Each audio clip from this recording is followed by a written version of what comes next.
Hey, salut mes poulets! J'ai pas de manche aujourd'hui, rien à voir avec la température extérieure, c'est juste qu'elles ont explosé sous la pression de mes énormes muscles. Bref, aujourd'hui on va parler des risques des différents sous-jacents. Et c'est ainsi que débute votre périple pour devenir chevalier de la bourse. C'est vraiment un sujet important, alors je vais vous demander de vous concentrer un petit peu aujourd'hui, jeunes écuyers. Et nous on se retrouve sur fond de musique médiévale, juste après l'intro.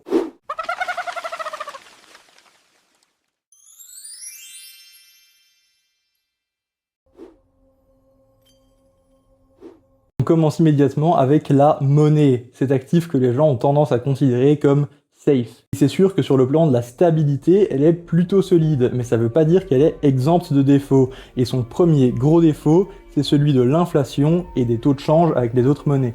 Déjà au niveau de l'inflation locale, on a pu le voir dans des périodes de crise comme le Covid, mais ça peut être pour plein de raisons. On peut subir de fortes périodes d'inflation, périodes pendant lesquelles votre monnaie perd une grosse partie de sa valeur. Mais même quand tout va bien, l'inflation normale est souvent entre 2, 3, même 4% par an. C'est donc un actif qui a une tendance à se dévaluer dans le temps. Il est très mauvais d'un point de vue investissement, mais c'est vrai que pour avoir une certaine stabilité et une sécurité à court terme, il est intéressant. Et au niveau international, c'est sur les taux de change que ça se joue. On est peut-être déjà tous allés dans un pays où on avait l'impression que le coût de la vie était incroyablement bas. Mais si le taux de change entre votre monnaie et celui du pays venait à changer, cette situation pourrait ne pas durer. Un deuxième souci que vous pourriez rencontrer avec votre monnaie si vous êtes assez fortuné, c'est celui d'avoir un compte en banque trop rempli. En Belgique, les comptes en banque sont couverts jusqu'à hauteur de 100 000 €, mais si vous dépassez ce montant, tout ce qui excède peut être perdu en cas de faillite de la banque. Et si votre compte n'est pas en Belgique, le montant peut être différent, alors prenez le temps de vous renseigner. Mais même si vous êtes largement en dessous de ce montant, ça ne veut pas dire que vous êtes complètement à l'abri. Le fonds de protection a ses limites, ce n'est pas une garantie parfaite. Et si les institutions bancaires venaient à tomber les unes après les autres, ils seraient incapables de rembourser entièrement tous ces citoyens. Le dernier point, je l'ai mis entre parenthèses parce que je l'estime beaucoup moins probable, mais on a déjà vu dans l'histoire des situations dans lesquelles l'État confisquait l'argent des particuliers pour financer l'effort de guerre. Ce qu'on peut trouver aussi, c'est parfois une conversion de cet argent en obligation d'État. Donc l'État vient vous saisir votre argent, mais vous promet de vous le rendre avec un certain taux d'intérêt. Souci étant que souvent, en période de guerre, la valeur de la monnaie s'écroule. Et donc, même avec les intérêts, vous vous retrouvez complètement perdant. Et ça me donne une transition toute trouvée pour la prochaine classe d'actifs, puisque c'est les obligations qui sont finalement très liées à la monnaie, puisqu'il s'agit en fait d'un contrat dans lequel vous acceptez de prêter de l'argent à une entité tierce en échange d'un certain taux d'intérêt fixé à l'avance. On retrouve donc de la même manière les risques liés à l'inflation, mais aussi des risques liés à la faillite de l'émetteur. Parce que si vous prêtez de l'argent à quelqu'un qui fait faillite, il ne peut pas vous rembourser. Vous pourriez évidemment rencontrer des problèmes liés à la liquidité de ce placement. C'est-à-dire que vu que vous prêtez votre argent pour une période donnée, vous ne pouvez pas le récupérer pendant cette période. Mais ce problème a une solution. Si vous achetez vos obligations sur des plateformes qui permettent l'accès au marché secondaire, vous pouvez trouver des investisseurs qui sont prêts à vous racheter vos obligations. Mais dans ce cas, vous allez vous heurter à un autre risque, qui est celui du taux de l'obligation. Que si votre taux d'intérêt est fixé au moment de l'émission de l'obligation, ça ne veut pas dire qu'une autre obligation émise plus tard par le même émetteur aura forcément le même taux d'intérêt. Ce taux va finalement varier selon deux paramètres principaux. Le premier, c'est celui des taux directeurs qui sont gérés par les banques centrales. Celles-ci vont avoir tendance à le faire varier pour essayer de gérer l'inflation dans le pays. Le deuxième, c'est tout simplement la prime de risque de l'émetteur à qui vous avez accepté de prêter votre argent. Plus il sera considéré comme risqué par le marché, plus il demandera une prime importante et donc un rendement supplémentaire pour accepter d'investir chez eux. Pour vous donner un exemple concret, admettons que vous ayez prêté 1 000 € à une grosse entreprise pour une durée de 5 ans avec un rendement de 4% par an. Si l'entreprise venait à être considérée comme étant plus risquée, parce que ses chiffres récents étaient moins bons que d'habitude, et que en même temps les taux de la banque centrale venaient à monter, peut-être que des obligations de cette même entreprise plus récente pourraient donner non plus 4% par an, mais 6 ou 7%. Dans ce cas-là, si vous souhaitez revendre votre obligation sur le marché secondaire, vous allez être obligé de payer une prime pour rendre votre obligation attractive pour les autres investisseurs. Ainsi, vos 1000 € seront peut-être rachetés à 900 ou 950 € pour compenser la perte sur les rendements futurs. Évidemment, comme pour tout, ça marche dans les deux sens, hein. Si les taux venaient à baisser, ça voudrait dire que vous pourriez revendre vos obligations plus cher. On arrive sur mon petit chouchou, les actions d'entreprise. À long terme, elles ont un super rendement, mais c'est vrai que ce rendement arrive avec son lot de risques. Et le premier risque, pas besoin de vous faire un dessin, c'est la faillite. Si vous achetez les actions d'une entreprise et qu'elle met la clé sous la porte, vous perdez vos actions. Mais évidemment, ça ne marche qu'avec les actions individuelles. Si vous achetez un large panier, comme avec un ETF World ou un autre gros ETF, toutes les entreprises de votre indice ne vont pas faire faillite en même temps, et celles qui se cracheront seront remplacées par d'autres. Donc normalement, ce risque n'existe pas sur des ETF. Et si vous avez bien suivi les vidéos précédentes, vous savez déjà que le cours d'une action dépend non seulement de l'état actuel de l'entreprise, mais aussi de la projection de ses bénéfices à long terme. Et donc, si le marché venait à se tromper, par exemple, et à prévoir que les entreprises connaîtraient énormément de croissance alors que finalement c'est pas le cas, eh bien oui, la valeur de vos actions peut se prendre un gros coup dans l'aile. Deuxième paramètre, c'est des événements imprévisibles, des nouvelles décisions politiques, des nouvelles taxes, des choses que les investisseurs ne peuvent pas vraiment prédire et qui vont forcément mettre un gros coup à vos sociétés. La troisième, plutôt logique finalement, c'est celle des actifs que détient votre société elle-même. Eh bien oui, vous possédez des parts d'une entreprise qui possède elle-même des choses. Admettons par exemple que votre entreprise possédait des grands immeubles à Dubaï juste avant les bombardements, eh bien elle a forcément vu son cours énormément baisser pendant les bombardements à cause de la décote de l'immobilier qu'elle possédait à Dubaï. Enfin, les risques liés à la monnaie et au taux d'emprunt. Mais je vais un petit peu développer là-dessus parce qu'ils sont souvent très mal compris lorsqu'il s'agit des actions d'entreprise. Pour être clair, ce n'est pas parce que vous achetez des actions dans une monnaie que votre risque est lié à l'inflation de cette monnaie. Du moins, sûrement pas directement. Je vais vous l'expliquer avec un exemple concret, ce sera plus simple. On va prendre le cas de Total Energy, que je pense que tout le monde connaît. Eh bien, elle est cotée actuellement à la place boursière de Paris, mais aussi aux États-Unis. Vous pouvez donc acheter des actions de Total Energy aussi bien en euros qu'en dollars. Imaginons que demain, le dollar venait à se casser la gueule. Ça ne veut pas dire que vous allez avoir des problèmes avec votre action Total Energy.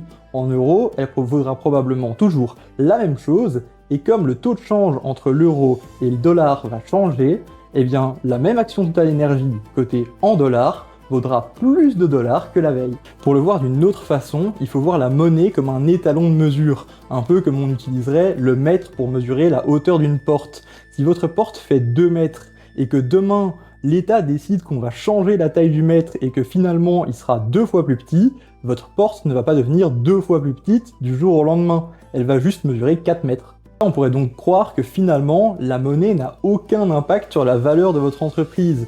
Mais en fait, indirectement, si votre entreprise possède des comptes en banque, des dettes ou des contrats libellés dans cette monnaie, forcément, une grosse inflation va la toucher. Pour ce qui est des taux, c'est un petit peu différent. On pourrait le couper en 2 parties.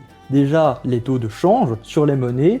Si votre société exporte à l'international et qu'elle vend peut-être beaucoup dans un pays dont la monnaie viendrait à s'écrouler, forcément les produits de cette société vont devenir trop chers pour les locaux qui du coup n'achèteront plus et ça impactera le chiffre d'affaires de votre entreprise. Mais aussi les taux directeurs de la banque centrale, et ce pour 2 raisons.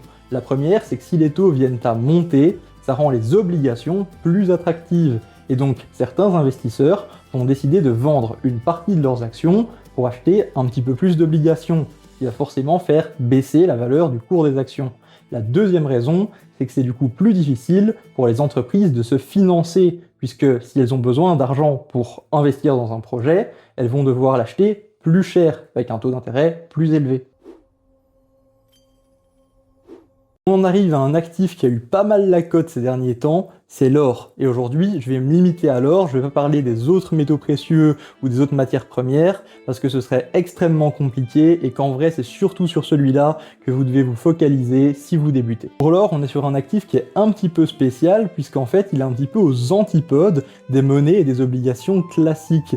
C'est un peu un contre-marché de la monnaie. Ainsi, lorsque les investisseurs anticipent qu'il risque d'y avoir une forte inflation sur la monnaie, ils ont tendance à aller investir dans l'or et donc son cours monte quand on pense qu'il va y avoir beaucoup d'inflation. À l'inverse, il baisse quand on pense qu'il va y avoir moins d'inflation sur la monnaie et que les taux des banques centrales deviennent plus attractifs. Ce n'est pas un actif qui est là pour avoir une grosse performance à long terme, puisque en réalité, sur le très long terme, il a tendance à simplement conserver sa valeur. Mais sur le court terme, il peut fluctuer énormément. Et ce pour une raison simple, c'est que c'est en fait un tout petit marché. Il ne fait que 1/6 de la taille du marché des obligations. Et donc quand les gens commencent à avoir envie de revendre leurs obligations pour acheter de l'or parce qu'ils ont des craintes sur la monnaie, le cours de l'or peut monter très vite, mais à l'inverse, il peut aussi s'écrouler très vite.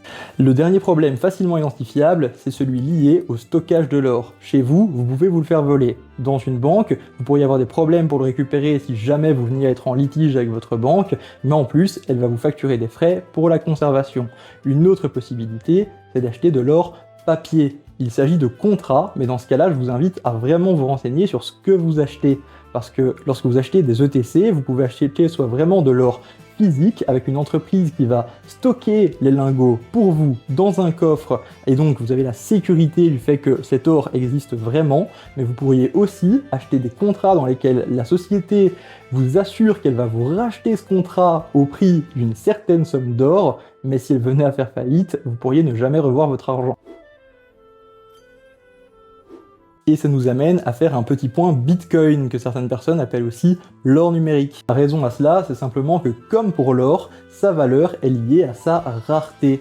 Il n'y aura au grand maximum que 21 millions de bitcoins dans le monde et pas un seul de plus. En termes de valeur de rareté, on peut même lui trouver certains avantages comparativement à l'or. Par exemple, le fait que lui ne sera jamais utilisé dans de l'industrie ou de la bijouterie. Des choses qui, même si c'est assez marginal, peuvent faire varier le cours de l'or de manière complètement indépendante à toutes les raisons que je vous avais énoncées précédemment. Un autre avantage, c'est son stockage numérique et son incensurabilité totale. Logiquement, personne ne pourra jamais venir vous voler votre Bitcoin à condition que vous faisiez attention à la manière dont vous le stockez. Ce qui constitue par la même occasion un des risques du Bitcoin. Si vous décidez d'avoir votre propre portefeuille sur la blockchain avec vos mots de passe et que vous perdez vos mots de passe, eh bien vous perdez votre Bitcoin. Il n'y a pas la peine de chercher un SAV, il n'y en a pas. Un autre défaut, comme pour l'or, c'est la taille de son marché. Mais il est encore bien plus marqué, puisque le Bitcoin ne fait qu'un 17e de la taille du marché de l'or, ce qui l'amène forcément à connaître de grosses variations de son prix. Cependant, les experts sont très clairs, plus le temps passe, plus la volatilité, donc les variations sur le prix du Bitcoin, diminuent. Mais en même temps que ces variations diminuent, le potentiel de rendement à long terme diminue avec. Au final, votre rentabilité sur le Bitcoin est très liée à son adoption.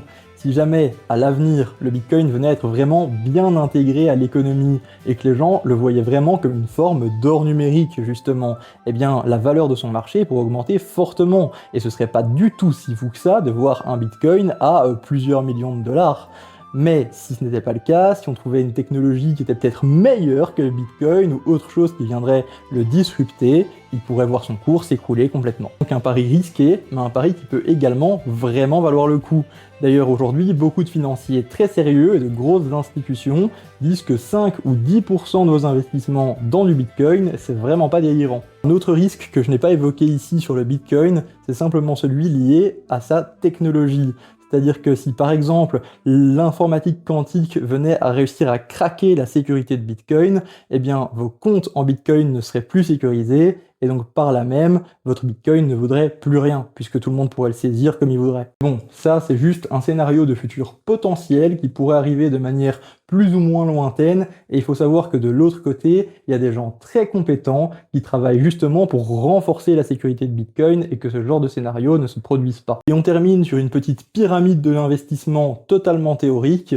Vous remarquez peut-être que j'ai pas du tout parlé de l'immobilier, mais c'est parce que la vidéo est déjà très longue et que je pense que l'immobilier est un sujet qui mérite vraiment d'être traité à part. Dans cette pyramide qui correspond à un profil d'investisseur plutôt moyen, mais avec quand même une tendance à aller chercher de la performance, on se retrouve avec 50% investis en actions, 20% qui sont divisés entre des obligations et de l'or, 15% dans de l'immobilier papier. Alors je précise bien de l'immobilier papier et pas de l'immobilier que vous gérez en direct, puisque le principe de cette pyramide de l'investissement, c'est que les différentes classes d'actifs se répondent les unes aux autres et que lorsque l'une baisse, vous pouvez revendre un petit peu des autres pour racheter celle qui a baissé.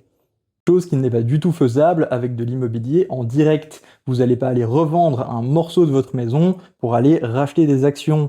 Donc pour l'immobilier en direct, je le mettrai vraiment à part, à côté de cette pyramide. Ensuite, on retrouve un petit étage pour notre Bitcoin, et dans la pointe de la pyramide, tous les actifs un petit peu alternatifs et exotiques, comme les objets de collection, certaines matières premières, éventuellement un petit peu de cash que vous gardez de côté pour pouvoir saisir des opportunités lorsqu'un marché baisse, et pourquoi pas quelques petites crypto-monnaies qui sont différentes du Bitcoin, comme de l'Ethereum, du Solana, enfin bref, toutes ces choses-là. Je tiens à rappeler que cette pyramide n'est là qu'à titre d'exemple. Elle ne convient pas forcément à l'allocation qui correspond à votre profil de risque. Et on verra ensemble dans une future vidéo comment gérer vos investissements en fonction de votre profil de risque. Alors pensez à vous abonner, et puis d'ici là, moi je vous dis à bientôt mes poulets!